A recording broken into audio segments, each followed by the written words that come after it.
Aprende a bordar con nuestra profe Ivette. Hoy la profe nos trae una nueva puntada muy hermosa que vamos a aprender. Mírala qué bella.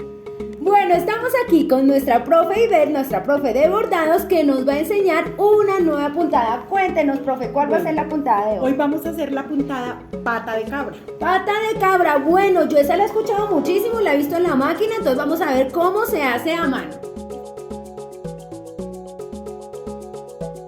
Es una puntada muy bonita, nos sirve para decorar, para bordar, para hacer pétalos de flores, para hacer líneas rectas. Uy, súper, profe. Ahí toca volar la imaginación a ver qué se Listo, nos ocurre. entonces, yo vi que usted hizo una guía ahorita, ahí se alcanzan a ver, guía, bien suavecita. No necesariamente tiene que ser en línea recta, yo puedo hacer un pétalo Ah, y en el ok. pétalo la puedo hacer también. Listo. Entonces, A ver. colocamos la hebrita, vamos a coger acá un pedacito, Sí. Uy, chiquitico. chiquitico, otro pedacito.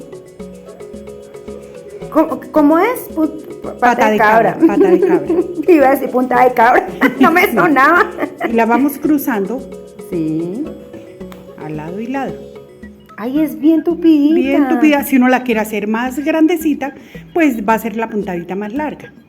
Pero sí es importante hacer como la guía, ¿no, Sí, profe? sí, Como sí, para que es bueno. nos quede pareja. Exacto, es bueno tener una guía.